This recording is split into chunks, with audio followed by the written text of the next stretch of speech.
কোটি কোটি টাকা খরচা করে ডিজাস্টার ম্যানেজমেন্টের মকড্রিল করা হয়, কিন্তু মানুষের জন্য কোনো কাজে আসে না। এই বিজেপি সরকারকে জানাই ধিক্কার।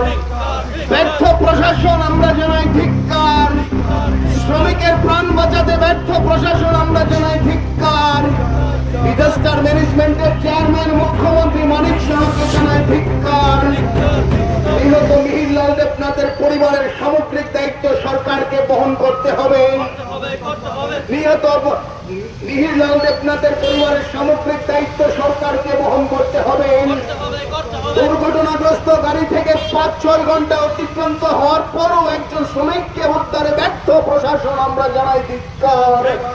ডিজাস্টার ম্যানেজমেন্টের চেয়ারম্যান মুখ্যমন্ত্রী মানিক শাহ ধিক্কার। ডিজাস্টার ম্যানেজমেন্টের চেয়ারম্যান মুখ্যমন্ত্রী মানিক শাহ ধিক্কার। শ্রমিকের প্রাণ বাঁচাতে ব্যর্থ বিজেপি জোট সরকার হাই হাই। শ্রমিকের প্রাণ বাঁচাতে ব্যর্থ বিজেপি জোট সরকার হাই। ডিজাস্টার ম্যানেজমেন্ট টিম কেন মৃত ব্যক্তিকে উদ্ধার করতে পারেনি তা জেলা শাসক পর্যায়ের অফিসার দিয়ে তদন্ত করতে সরকারকে জানাই ধিক্কার। ব্যর্থ প্রশাসন আমরা জানাই ধিক্কার। গত পরশু রাতে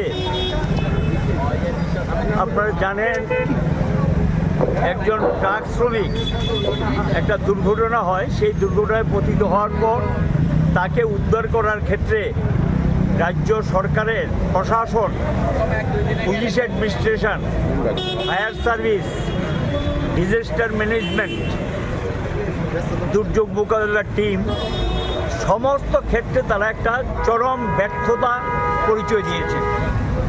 সে নিজে বেঁচে থাকার জন্য আর্তনাদ করলো, 5 থেকে 6 ঘন্টা যাবৎ সে আর্তনাদ করে তাকে রক্ষা করার জন্য। সেখানে সরকারের কোনো ইনস্ট্রুমেন্টাল ব্যবস্থাপনা ছিল না। এটা একটা প্রকাশ্য জাতীয় সড়কের উপর ঘটনা, এমন না যে গোটা এলাকাটা, সেখানে মানুষ বেরিয়ে আসে, শত শত মানুষের সামনে সে মৃত্যুর কোলে ঢলে পড়ে। সরকার ডিজাস্টার ম্যানেজমেন্টের নামে প্রচুর টাকা খরচ করছে, বিজ্ঞাপন, ঢাউস বিজ্ঞাপন, এবং মাঝে মধ্যে মহড়া দেয়। ঠিক আছে, এটা দিতে পারেন, মহড়া দেওয়া ভালো, প্রস্তুতি থাকা ভালো, কিন্তু একটা ঘটনা ঘটার পর একটা দুর্ঘটনা পতিত একটা ড্রাইভারকে উদ্ধার করতে পারে না, এর চেয়ে চরম ব্যর্থতা তার কিছু আছে কিনা জানা নাই। এখানে কোনো দায়িত্বশীল সরকার আছে কিনা এটাও আমরা বুঝতে পারছি না। যারা বলছে যে এই বড় ধরনের দুর্ঘটনা যদি রাজ্যে হয় তাহলে কি করে মানুষকে রক্ষা করবে? এই যে বিভিন্ন রাজ্যে বড় বড় দুর্ঘটনা হয়, ট্রেন দুর্ঘটনা হয়, গাড়ি দুর্ঘটনা হয়, বড় বড় দুর্ঘটনা বা প্রাকৃতিক দুর্যোগ হয়, কোনো ক্ষেত্রেই তো সেখানে দেখা যাচ্ছে একটা ভালো ভূমিকা নিতে পারছে না। আর এই জায়গায় দেখা গেল একটা ড্রাইভারকে রক্ষা করতে পারলেন না। আচ্ছা, এটা তো মেনে নেওয়া যায় না। যারা অন্যান্য ক্ষেত্রে মানুষকে পিটানোর জন্য, ঘরে ঢুকে দেওয়ার জন্য, গণ আন্দোলন দমানোর জন্য ব্যস্ততা থাকে, এবং যারা সাধারণ মানুষকে রক্ষার দায়িত্ব নিতে পারে না, তাদের উপর তো ভরসা রাখা যায় না। আমরা মনে করি যে ঘটনা ঘটে গেছে তাকে তো আমরা ফিরে পাবো না। আমরা প্রতিবাদ করছি যে এই যে দুর্বলতা যারা ধরা পড়েছে এবং যাদের কারণে এই ছেলেটার মৃত্যু হয়েছে, অল্প বয়সে একটা তরতাজা যুবকের মৃত্যু হয়েছে ড্রাইভার, এবং এর দায়িত্ব সরকারকে নিতে হবে, এবং যারা এটার সঙ্গে যুক্ত তাদেরকে চিহ্নিত করতে হবে, তাদের বিরুদ্ধে ব্যবস্থা নিতে হবে।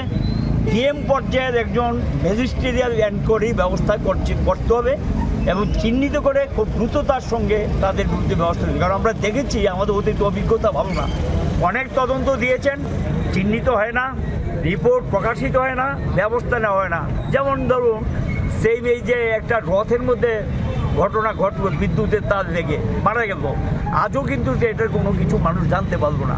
তাই এখানেও মানুষ আশঙ্কা বোধ করছে। আমরা এর প্রতিবাদী আজকে রাস্তায় বেরিয়েছি যে এটা চলতে পারে না, এবং এটা সাধারণ মানুষও এই বিষয়টা ভালোভাবে গ্রহণ করেনি। এর সঙ্গে আমরা দেখলাম সেদিন আরেকটা ঘটনা। ঠিক আছে, একটা ঘটনা যদি একজন প্যাসেঞ্জারের সঙ্গে আরেকজন প্যাসেঞ্জার উত্তক্ত ব্যবহার করে, মোটেই সেটা সমর্থনযোগ্য নয়। বিশ্রামগঞ্জে দেখা গেল গাড়িগুলো ভাঙচুর হলো, এবং পুলিশ এগুলি রক্ষা করার জন্য ব্যবস্থা, থানার নাকের ডগায় কিন্তু ঘটনা, এবং বিশ্রামগঞ্জ মোটর স্ট্যান্ডে ঘটনাটা ঘটলো। এইভাবে দেখা যায় একের পর এক শ্রমিকদের উপর আক্রমণ সংঘটিত হচ্ছে, একের পর এক ঘটনা সংঘটিত হচ্ছে, কোনো ব্যবস্থা তারা নিতে সক্ষম হচ্ছেন না। কাজে পরিবহন শ্রমিকরা নানা দিক থেকে তাদের পেশা আক্রান্ত, এবং তার সঙ্গে তাদের দৈনন্দিন রাস্তাঘাটে চলাফেরার ক্ষেত্রে কোনো নিরাপত্তা নেই। সবটা মিলিয়েই আজকে এই প্রতিবাদ মিছিল আমরা করছি এবং তার সঙ্গে ওই পরিবারটার একটা দায়িত্ব সরকারকে বহন করতে হবে। সরকারি অবহেলার জন্যই তার মৃত্যু ঘটেছে, কাজে তাকে রক্ষা করতে সরকার ব্যর্থ হয়েছেন এবং এই পরিবারের সম্পূর্ণ দায়িত্ব সরকারকে গ্রহণ করতে হবে। আমরা এই দাবিগুলো নিয়ে আজকে প্রিন্সিপাল সেক্রেটারি রাজস্ব সচিবের কাছে মেমোরান্ডাম 4 PM পাঠিয়ে দেওয়া হবে। শেফদের পছন্দ সিস্টার মশলা, যা মডার্ন টেকনোলজি এবং স্বাস্থ্যসম্মত। সিস্টার, নিশ্চিন্তের প্রতীক।